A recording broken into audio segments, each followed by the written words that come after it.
Hi everyone, welcome back to another video from Crazy Gamer. Today I'm going to be guiding you through how to log in to IMVU account using your mobile device. First of all, open up your IMVU app on your mobile device, and once you end up in this page, tap on the login button at the bottom of the screen. Now, while logging into your account, you'll need to enter your email and password that is associated with your account. If you've previously signed up using Apple or Facebook account, you can do so in this case as well. Since I previously signed up with email, I'm gonna have to do the same.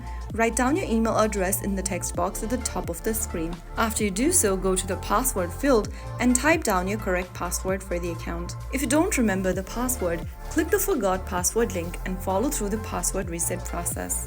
After typing down your credentials correct, click on Login. Right after you do that, you will be able to log into your account successfully. If you found this video helpful, don't forget to like, share and subscribe for more easy tutorials like this. I will see you in the next video. Thank you for watching.